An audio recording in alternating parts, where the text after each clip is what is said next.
Donc bonjour, nous voici ensemble pour un second webinaire en lien avec le PRD. Il s'agit de parler stratégie immobilière et plus précisément de l'impact de la stratégie immobilière sur les équilibres financiers des EHPAD.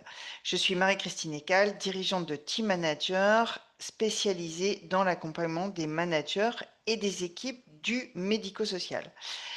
Dans nos accompagnements, nous voyons des établissements qui rencontrent des difficultés financières en lien avec le montage immobilier et notamment les locations immobilières qui posent beaucoup de questions stratégiques, de rentabilité ou de réponse aux besoins. C'est pourquoi avec François Bonnet, qui est spécialiste en gestion budgétaire et stratégique dans le secteur du médico-social, nous organisons ce webinaire. Ensemble, nous allons aborder 3 questions très concrètes. Faut-il être locataire ou propriétaire de son EHPAD ou de son établissement? Comment dialoguer efficacement avec les bailleurs sociaux? Et la troisième question, c'est comment nous pouvons mieux exploiter les outils comme le PPI et le PRD pour soutenir des choix stratégiques optimisés.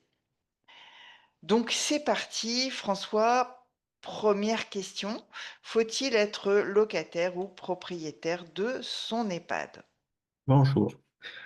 Y a-t-il une vraie réponse à ça? Ça dépend. Ça dépend de la structure. Ça dépend aussi du propriétaire qu'on peut avoir derrière. Euh, un locataire, déjà à la base, ben, il a un avantage particulier, c'est qu'il n'a pas de mise de fonds. Il n'est pas obligé d'investir, d'emprunter, contrairement au propriétaire, pour s'installer dans des murs. Ce qui est un élément qui peut paraître important et intéressant. Euh, Mais le revers de la médaille, c'est que ben, des loyers, on les paye quand même toujours à fond perdu et on n'est jamais propriétaire de rien.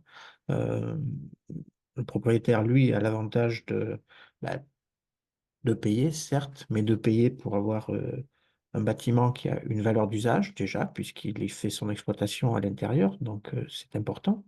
Mais là, le locataire l'a également.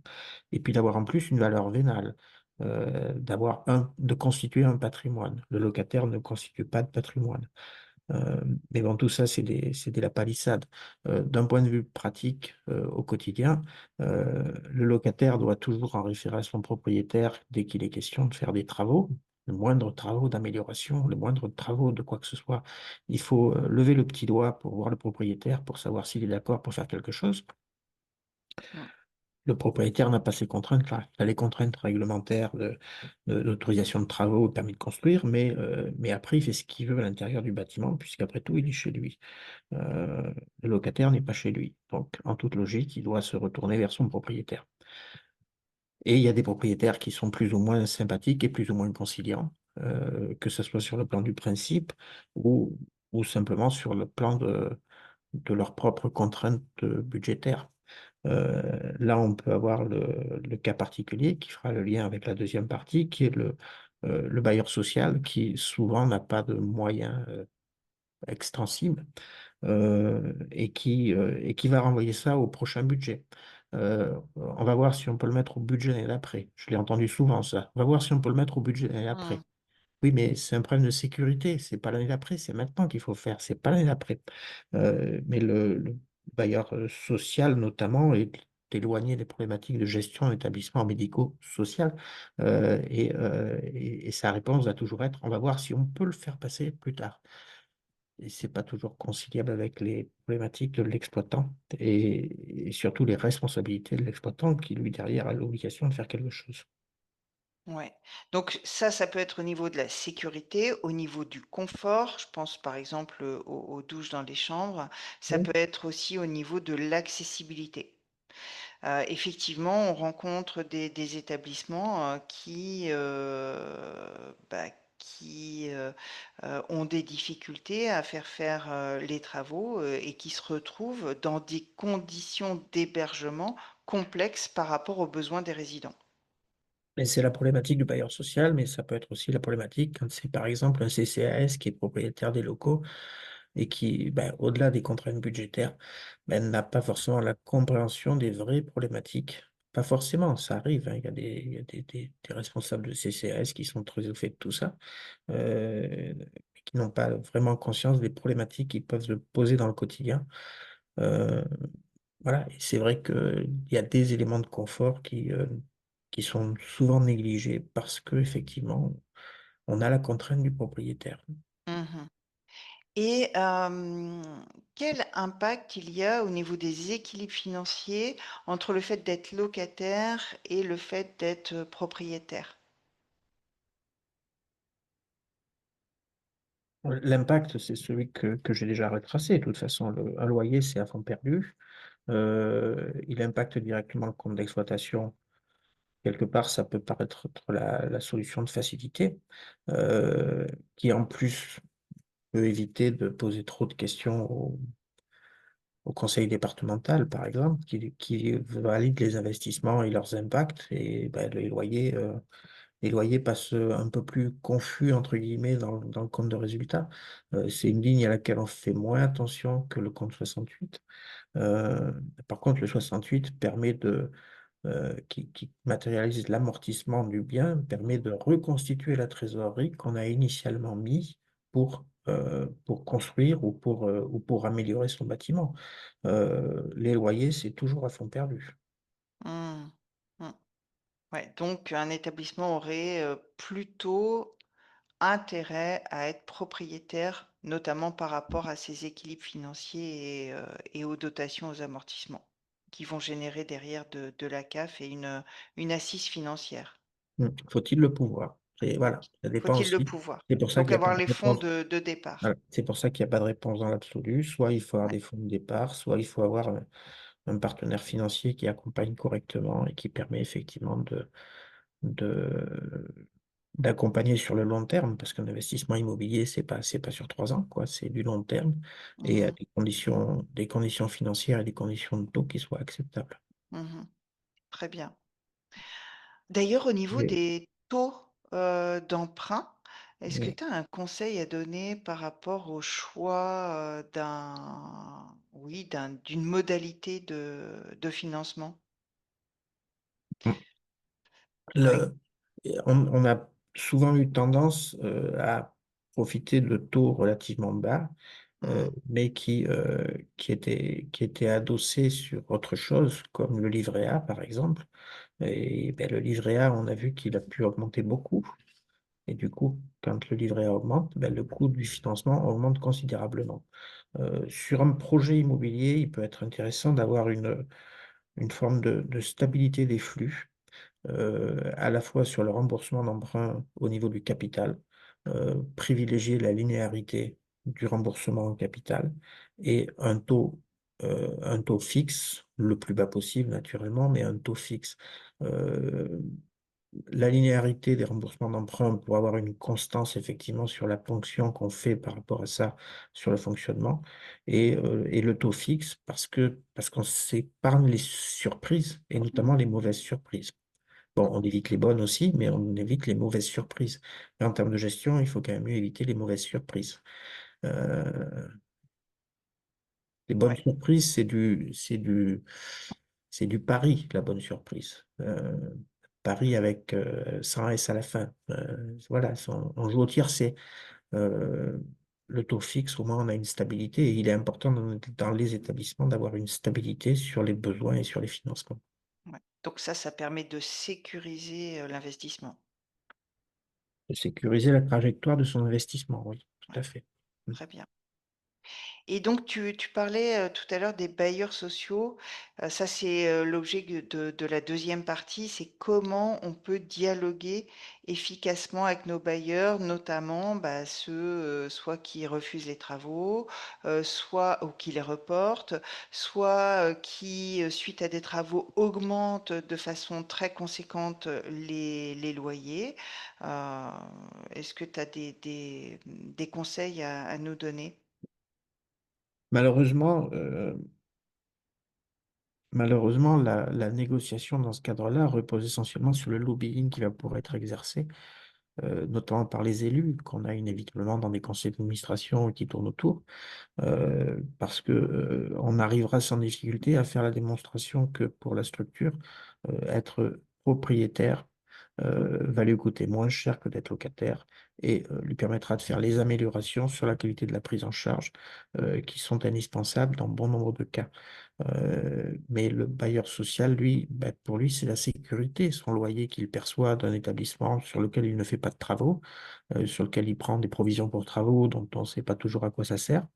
Heu, voilà, donc il y a que le lobbying vers les élus qui va permettre effectivement de pousser le bailleur social à abandonner sa, sa poule aux œufs d'or. Et justement, s'il y a un refus de travaux, est-ce qu'il y a une stratégie à mettre en place, possible, du locataire? Il n'y a pas des montagnes de stratégie de toute façon. Si le bailleur ne veut pas comprendre effectivement les impératifs qu'on peut avoir, dans le fonctionnement d'un établissement, il faut regarder la réalité contractuelle qu'on peut avoir avec le bailleur. Et puis la pression ultime, c'est de regarder comment on peut dénoncer son bail et s'en aller. Mmh. Mais là aussi, c'est pas donné à toutes les structures, il faut pouvoir le faire.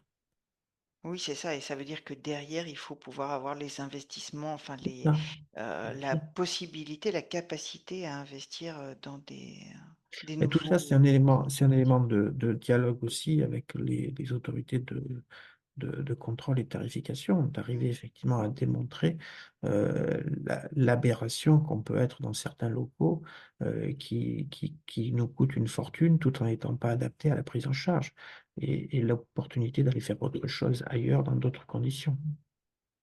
Et mmh, c'est une machinerie à mettre en œuvre effectivement pour que tout le monde est bien conscient qu'il faut bouger sur le truc. Le bailleur qui éventuellement va dire: «Zut, je vais me retrouver avec un bâtiment dont je ne saurais pas quoi faire», parce que, si un bailleur social a construit un IME ou un EHPAD, il est douteux qu'il trouve quelqu'un d'autre à mettre dedans. Il ne saura pas quoi en faire. Heu, donc voilà, c'est quand même un jeu de pouvoir, j'allais presque dire de chantage par certains moments, de dire: «Bah, puisque c'est comme ça, on va s'en aller». oui Mais et ça, c'est donc aux élus de le porter, bien évidemment. c'est pas qu'aux élus, c'est en partie aux élus, oui, c'est en partie aux élus de mettre gentiment la pression parce que souvent ces gens-là sont proches. Mmh et il est possible pour un locataire de faire des travaux, s'ils ne sont pas portés par le bailleur, à l'intérieur d'un bâtiment qui, n'appartient pas à l'établissement? Bah, c'est toujours possible. Après les travaux qu'on fait dans un local qui ne nous appartient pas, ne nous appartiennent pas au final et on ne peut pas prétendre à quelque indemnisation que ce soit. Donc, on peut faire tous les travaux d'amélioration qu'on veut, sous réserve de l'autorisation du propriétaire, si on en assume le coût financier. Mais là Mmh. encore, on est toujours sur des à fond perdus. Ouais. Oui, oui. Après, Hem, c'est le deal de toute façon, c'est que souvent, quand le bailleur, notamment encore une fois et sans faire de fixation, le bailleur social, s'il fait des travaux, de toute façon, automatiquement, il augmente le loyer. Donc il y a des moments où il vaut autant dire: «Beh, tant pis, je fais mes travaux parce que j'en ai besoin sur ma qualité de prise en charge ou sur mes conditions de travail», parce que de toute façon, comme si c'est le propriétaire qui le fait, il va me le répercuter sur le loyer, ça va être pareil. Mais c'est des solutions, c'est toujours des solutions au pire. La vraie solution, c'est d'être propriétaire et maître d'œuvre de son truc et garder la maîtrise des enrichissements qu'on peut faire sur la construction dans tous les cas. mmh, mmh. Ouais, parce que là, financièrement, on est vraiment tributaire, à la fois des augmentations, des provisions, et puis du loyer de base. C'est ça. Ouais, totalement. Il est Hem, assez rare il est assez rare qu'un propriétaire accepte de baisser le loyer parce qu'on a fait des améliorations. ce qui paraît logique. Après, tout Bah, ce dépend qui paraît comment ce a qui paraît été, ce qui paraît logique, mais souvent on peut même se retrouver dans des cheminements où, on a fait des travaux, on a amélioré et puis à l'arrivée quand le propriétaire décide enfin de nous vendre le bâtiment, il tient compte du bâtiment dans l'état dans lequel il est, c'est-à-dire y compris avec les améliorations et on les a payés une première fois et on les repaiera une deuxième fois quand on voudra racheter le bâtiment. Ouais, donc c'est un bâtiment qui nous aura coûté 2 fois plus cher. En tout cas pour la partie amélioration. Mais bon, oui, Oui, bien oui. sûr. Et justement, si on veut racheter un bâtiment, une fois qu'on a négocié avec le bailleur, est-ce qu'il y a des étapes, même préalables à la négociation, pour, avoir le plus de chances de réussir? Mmh. Des étapes préalables à la négociation. Bah, de toute façon, Ouais. l'étape numéro un, c'est d'en avoir convaincu, l'autorité qui fixe un prix de journée ou une dotation globale de l'utilité de l'opération. C'est l'élément incontournable de départ. Heu, Après, il faut quand même avoir regardé son partenaire financier s'il va suivre dans l'opération, c'est mieux. Et puis il faut monter un vrai plan par rapport à ça, un vrai business plan, on va dire, même si c'est en médico-social, ça fait bizarre de dire ça. Qui va tenir compte effectivement sur les 30-40 prochaines années, des impacts de coûts qu'on peut avoir, par rapport aux impacts de coûts qu'on continuerait à avoir si on était locataire. C'est l'intérêt notamment du plan pluriannuel Mmh. d'investissement qui va mettre en rapport effectivement, heu, voilà, aujourd'hui j'ai un loyer, donc mon loyer il fait 300 000 €, il fait 400 000 €, demain je l'ai plus. Voilà quels sont les coûts que j'ai à la place, à la fois les charges d'amortissement que je vais avoir, heu, les charges financières que je vais avoir, la CAF que je vais dégager qui me permettra de rembourser un emprunt. Et s'assurer effectivement que sur la durée, c'est une solution qui est pérenne et qui économiquement, sera réaliste, en termes de coûts et en termes d'équilibre financier. Ouais, donc la première des choses, c'est de faire un PPI. C'est ça. Bah, c'est l'outil qui va permettre effectivement de démontrer la matérialité de la réalité de la chose, que comment je peux l'articuler, ça en revient au point de départ. C'est comment je démontre, à un département qu'effectivement il veut que je sois propriétaire que locataire, c'est en ayant effectivement cet outil-là qui permet de dire: «Ben voilà, voilà ce que ça donne. Voilà ce que ça donne en évolution sur mon prix de journée». Souvent ça va donner moins sur le prix de journée que ce qu'on a aujourd'hui, ce qui permet du coup de dégager des marges de manœuvre pour faire les travaux qu'on a à faire réellement à la structure. Parce qu'il est évidemment pas question de baisser le prix de journée, il est question de se servir de ce «bonus» entre guillemets pour, soit pour rétablir une situation financière éventuellement, mais généralement le plus souvent pour améliorer ce qui doit être amélioré dans les structures. Mmh. C'est le point de départ. Voilà ce que ça donne et bon avec, avec les marges qui sont dégagées, avec les dotations aux amortissements que je constitue, je rembourse le capital de mon emprunt. Très bien.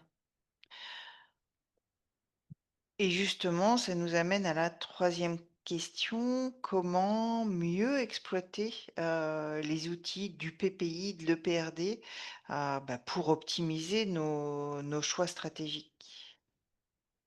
Ah ben c'est des outils, je suis en train d'en travailler un. Je me suis aperçu que j'avais un nouveau cadre de de PPI, qui va jusqu'en 2068. Mmh. Donc on est vraiment sur de la stratégie à long terme, à la fois sur la partie des équilibres financiers et des équilibres budgétaires. Heu, 2068, on est sur du 40 ans, 45 ans même. C'est-à-dire peut-être la durée raisonnable sur un investissement immobilier et sur l'emprunt qui va être adossé derrière. Tout l'intérêt de ces outils, à la fois le PPI et le PRD, et c'est de voir sur, un temps plus long que le court terme, ce qui est le cas de la partie compte de résultat de PRD. Mais, sur cette partie, PGFP, sur cette partie PBPI, de voir sur un temps plus long, comment sont respectés mes équilibres financiers, voire sont améliorés mes équilibres financiers quand effectivement je suis dans des situations où, ils ont besoin d'être améliorés. Ce qui est beaucoup le cas ces temps-ci. Ouais. Et le PGFP, tu peux nous préciser, ce que c'est? Un plan global de financement pluriannuel, donc il va prendre en compte effectivement les résultats dégagés par l'exploitation et notamment le cash flow, donc la capacité d'autofinancement qui a été dégagée, mettant en rapport les besoins en investissement qu'on peut en avoir, les remboursements d'emprunts en capital qu'on peut avoir, pour s'assurer effectivement que sur la durée, on arrive à assurer la couverture. On peut avoir une année par-ci par-là où effectivement la CAF ne couvre pas nos besoins, mais ce n'est pas des solutions pérennes. Si on est sur la situation pérenne où la CAF ne couvre pas les besoins, on a un appauvrissement de la structure qui conduit à une situation de danger à terme. Très bien. Beh, merci beaucoup, pour toutes ces précisions. Est-ce que tu as un mot pour conclure? Hmm. Un mot pour conclure. Non, j'ai pas de mot particulier pour conclure. Je pense que on a à disposition des outils de gestion. Aujourd'hui, un ESMS doit se gérer, doit se piloter comme une entreprise. Euh, on n'est pas sur une logique, effectivement, de simplement se poser, constater qu'on perd quelque chose ou qu'on ne gagne rien et dire, ben, c'est pas grave, un jour quelqu'un paiera. Il faut absolument gérer sur le moyen au moins, mais voire sur le long terme, pour assurer la pérennité de la structure, mais bien évidemment la pérennité de la prise en charge et des emplois qui y sont liés. Mmh. Très bien. Et bien évidemment, nous sommes, à disposition des directeurs, directrices, qui, auraient besoin d'être accompagnés par rapport à une étude justement, soit qui sont locataires, soit qui ont un projet de rénovation, pour travailler ces PPI et les EPRD, associés. Merci François pour cette présentation. Bah, maintenant, je propose que nous passions au moment des questions, auxquelles nous allons répondre.